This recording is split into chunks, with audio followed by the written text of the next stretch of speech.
Hindi makapaniwalang tinitigan ni Nadine si Nicolas. Ang kanyang bibig ay natuyo. Ang kanyang mga paa ay namamaga at masakit. Napansin niyang nagriring ang telepono niya, pero hindi niya alam ang gagawin.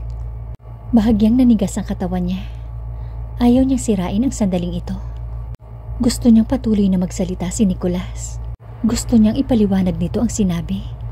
Pero ngumiti lang ito. Ayos lang. Sagutin mo na ang telepono mo. Nang hindi inaalis ang tingin kay Nicolas, sinagot niya ang kanyang telepono. Nadine, salamat at sumagot ka. Tiningnan ni Nadine ang telepono upang makita kung sino ang tumatawag at nakita niyang halos hating gabi na. Anong nangyayari? Ma, anong nangyari? Bakit ka napatawag ng ganitong oras?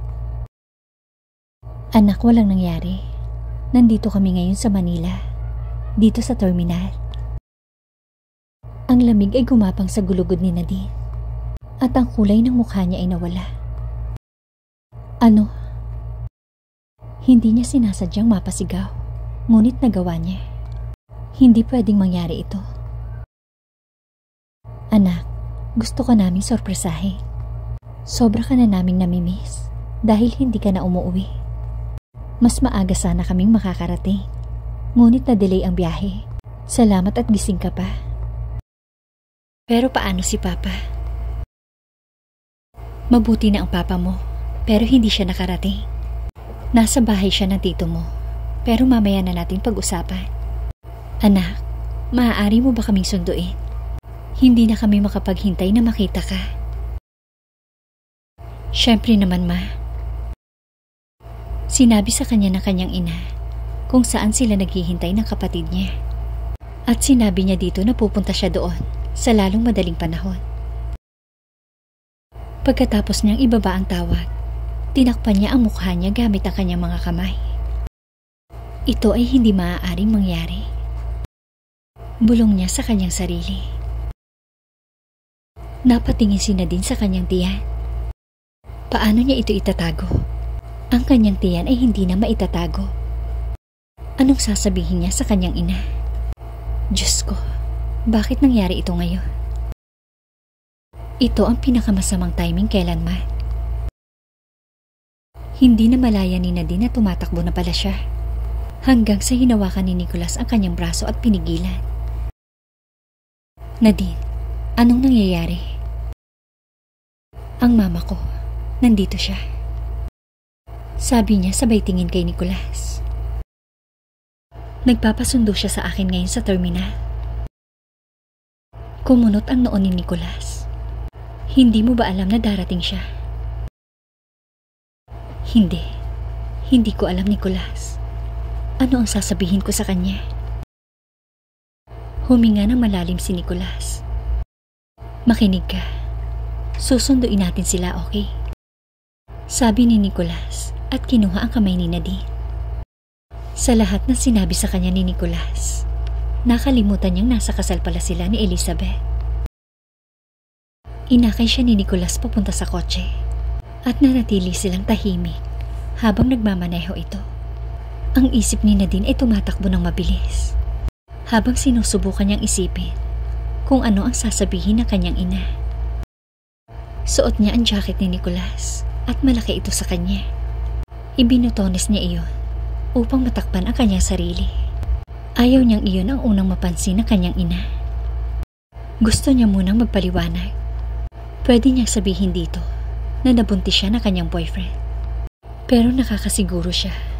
Nagugustuhin nitong alagaan ang kanyang anak. Kaya hindi niya yun pwedeng sabihin. Ano nga ba ang sasabihin niya dito? Ang katotohanan, wala na siyang ibang choice.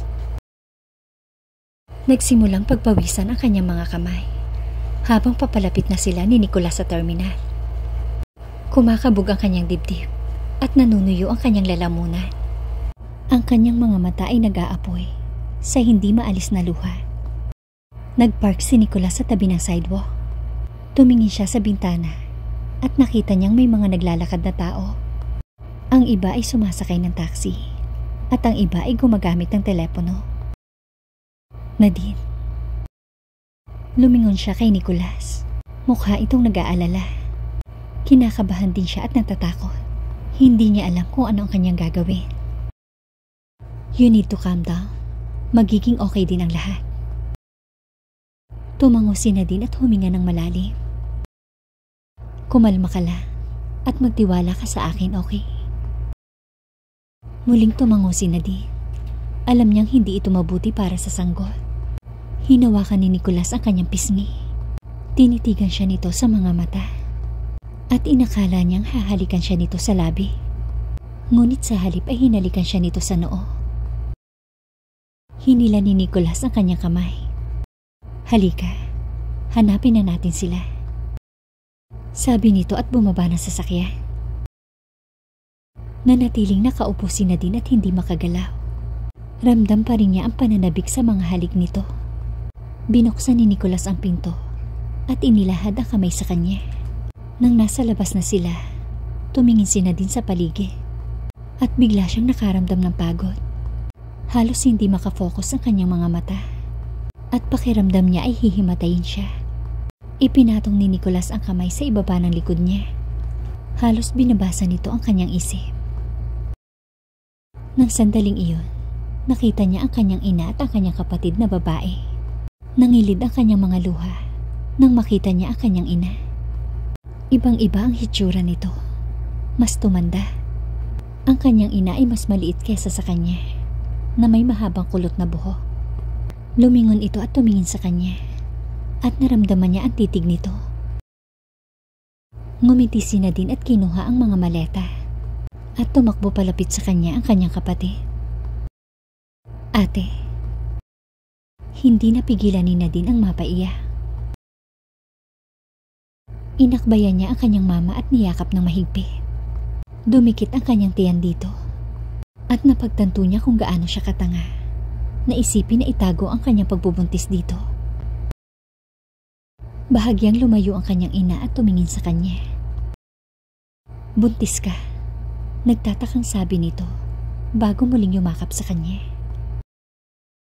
Isinubsob ni Nadine ang kanyang mukha sa leeg na kanyang ina at umiyak. Wala siyang pakialam sa kahit ano. Ilang sandali pa ay niyakap niya ang kanyang kapatid na si Diana. Halos kasing tangkad na niya ito kahit 17 years old pa lang. Ang pagkakapareho lang nila ay parehong mahaba ang kanilang buhok at pareho ng mata. Si Diana ay mas kayumanggi kesa sa kanya. At ito ay medyo payat kumpara sa kanya na may malapad na balakang. Hindi niya alam kung gaano sila katagal na nakatayo doon na magkayakap. Buntis ka, pag-uulit ng kanyang ina at pinahid ang kanyang mga luha. Hinawakan ng kanyang ina ang kanyang tiyan. Anong nangyari? Bakit hindi mo sinabi sa amin na buntis ka? Bumuntong hininga si Nadine. Sa wakas ay masasabi niya na dito. Ma, pasensya na. Ang batang ito ay hindi. Sa akin. Putol ni Nicholas at humakbang sa tabi ni Nadine. Nilagay niya ang kanyang kamay sa bewang ni Nadine habang nakatitig dito. Ito ay aming anak. Ngumiti siya sa mama ni Nadine. Ako si Nicholas Elliot. Nice to meet you, Mrs. Vasquez. Nagulat ang mama ni Nadine, pero nakipagkamay pa rin ito. Salamat. Natutuwa akong makilala ka. Pero, tumingin ang may edad na babae sa kanyang anak. Asawa mo na ba siya? Nagpakasal na rin ba kayo? Nang marinig ang salitang asawa at kasal, biglang kinabahan si Nicholas. Ma, hindi po. Very traditional ang kanyang ina. Naniniwala pa rin ito sa kasal bago ang sex. At habang lumalaki siya, ay ganun din ang kanyang paniniwala. Pero nang dumating siya sa puntong iyon, napagtanto niyang karamihan sa mga tao ay nagkakaanak muna bago ang kasal. Ang ilan ay hindi nag-aasawa at ito ay normal sa kanyang pananaw. Bumagsak ang mukha ng kanyang ina. Boyfriend mo ba siya?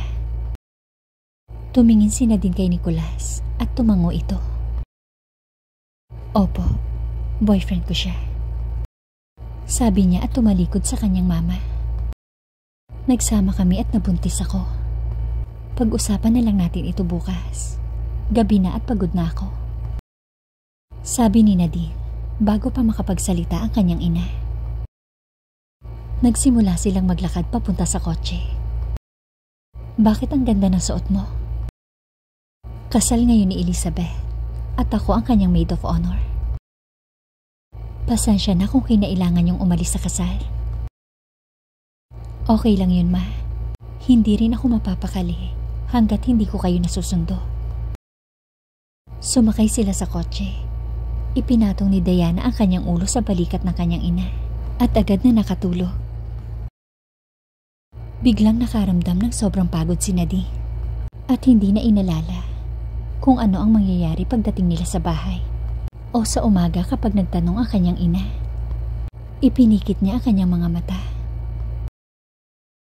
Hindi niya namalayan na nakatulog na pala siya hanggang sa niyugyug siya ng mahina ni Nicholas. Nadine, nandito na tayo. Sabi ni Nicholas at tinulungan siya makalabas ng sasakyan. Ginising niya ang kanyang ina at si Diana at naglakad sila papunta sa bahay. Ang ganda ng lugar na ito. Bulong ng kanyang ina habang naglalakad sila. Ipinatong ni Nadine ang kanyang ulo sa balikat ni Nicholas. Pinatuloy ni Nicholas ang kanyang ina at kapatid sa bahay. Kinausap ni Nadine ang kanyang ina, pero hindi niya naiintindihan ang mga salita. Ang gusto lang niya ay matulog. Excuse us, babalik kami kaagad. Sabi ni Nicholas sa kanyang ina at hinawakan ang kanyang kamay. Anong ginagawa mo? Tanong ni Nadine nang makarating sila sa kwarto ni Nicholas. Boyfriend mo ako, remember? Kaya dapat lang na magkasama tayong matulog. Mapang-asar na sabi ni Nicholas. Sabay tanggal sa jacket na suot pa niya. Ang nanay ko. Pabayaan mo na muna sila sa iyong kwarto. Kailangan mong matulog. Natatakot akong may mangyari sa iyong masama at sa bata. Wala nang lakas si Nadine para makipagtalo. Kaya hinayaan niya na lang. Natanggalin nito ang zipper ng damit niya. At isinuot niya ang t-shirt ni Nicholas. Humiga siya sa kama nang walang salita. At agad na nakatulog. There's not much to do when all I can is thinking about you.